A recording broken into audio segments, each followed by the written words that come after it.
ជាតិអុយតែសានបុនធឿននេះក៏ជាតិម៉ែជាតិដែរនេះបង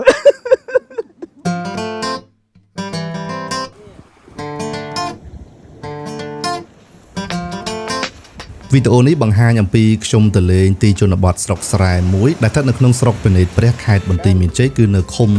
ទៀនកម្មគេហៅទៀនកម្មទូទៅបងប្អូនខ្ញុំខុសគេបន្តិចបងប្អូនជាទូទៅគឺខ្ញុំមិនសូវចូលចិត្តទីកន្លែងដែលមានមនុស្សទៅលេងច្រើនអ៊ូអរពេកនោះទេគឺចូលចិត្តទៅលេងកន្លែងដែលស្ងប់ស្ងាត់បែបធម្មជាតិជាពិសេសគឺលក្ខណៈបែបនេះដែលមានវាលស្រែមានបន្លាយទឹកហូរមានសំណង់ទឹកហូរអីចឹងទៅវាធ្វើឲ្យអារម្មណ៍របស់ខ្ញុំស្រស់ស្រាយបំបត្តិនៅ stress ក៏ដូចជាអារម្មណ៍តានតឹងផ្សេងគឺកន្លែងដូចដែលខ្ញុំបង្ហាញជូនបងប្អូននៅក្នុងវីដេអូមួយនេះអញ្ចឹងអ្វីដែលកាន់តែពិសេសនឹងធ្វើឲ្យខ្ញុំរំភើបចិត្តទៀតនោះគឺនៅពេលដែលបានជួបបងប្អូនដែលជាអ្នកស្រុកនៅទីនោះគាត់បានមកចូលរួមបាទអង្គុយញ៉ាំអីលេងជុំគ្នាជាពិសេសរោត្រីឲ្យញ៉ាំទៀតបាទអ្នកខ្លះក៏ដាក់សំណាញ់មកអ្នកខ្លះដាក់ប្រដាប់ជាប់ត្រីមកអញ្ចឹងទៅហើយបងបដាដុតបដាញ៉ាំបដាបាទសើចលេងនិយាយរឿងផ្សេងសប្បាយជុំគ្នាគឺពិតជា romantic ហើយពិតជា relax មែនទែន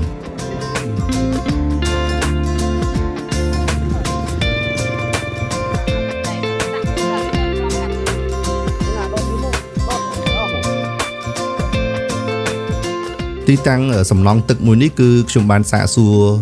លោកមេភូមិអូគាត់ថានេះជាសំណង់ដែលហូរចេញមកពីអាងទៀនកម្មហើយក៏ហូរចាក់ទៅបន្លាយដើម្បីបងប្អូនរបស់យើងបានប្រើប្រាស់ទឹកសម្រាប់ធ្វើស្រែចម្ការជាមួយនឹងការស្វាគមន៍របស់បងប្អូននៅទីនេះខ្ញុំពិតជាអរគុណពួកគាត់មែនទែនសម្រាប់ការទទួលរាក់ទាក់ការបង្ហាញនៅសន្តានចិត្តរបស់ខ្មែរយើងបាទពិតជាល្អក្រៃលែងគាត់បានមកកំដរគាត់បានមករកត្រីហើយក៏ដុតញ៉ាំជុំគ្នាហើយជាពិសេសហ្នឹងគឺថាបានទៅទិញភេសជ្ជៈទឹកក្តៅទឹកត្រជាក់ហ្នឹងគឺថាអស់ទៅទិញបាទបង្ហាញអំពីកាយវិការរបស់បងប្អូនអ្នកស្រុកខ្មែរយើងជាទូទៅគឺអញ្ចឹងតែម្ដងណាដោយបងប្អូនបានឃើញនៅក្នុងរូបភាពនេះអញ្ចឹងគឺបងប្អូនឃើញមានការសកម្មភាពដុតត្រីញ៉ាំក្នុងនឹងមានត្រីរ៉ស់ត្រីឆ្លូញត្រីសបាទត្រីល្អិតផ្សេងហ្នឹងគឺបានមកទាំងអស់ព្រោះយើងមានឧបករណ៍រកត្រីហ្នឹងផ្សេងអញ្ចឹងត្រីវាមានតូចមានធំអញ្ចឹងទៅហើយបើនិយាយពីជាតិហ្នឹងគឺជាតិដូចបងប្រុសខាងដើមគាត់និយាយជាតិអីតាសានប៊ុនធឿនបាទខ្ញុំឯនេះក៏ជាតិម៉ែជាតិតែម្ដងត្រីខែនេះបងប្អូនគឺសាច់ណែនខ្លាញ់ច្រើនបើខ្ញុំឲ្យ rate វិញណាបាទរសជាតិនេះគឺឆ្ងាញ់ជាងអាហារនៅភោជនីយដ្ឋានលំដាប់ផ្កាយ5ទៀតជាចុងក្រោយខ្ញុំក៏សូមអរគុណដល់បងប្អូនអ្នកភូមិនៅទៀនកម្មឃុំទៀនកម្មស្រុកពិនេតព្រះទាំងអស់ដែលបានផ្ដល់ភាពកក់ក្ដៅនិងបទពិសោធន៍ដែលមិនអាចបំភ្លេចបានសូមជួយចុច follow ពួកយើងដើម្បីទស្សនាវីដេអូបន្តទៀត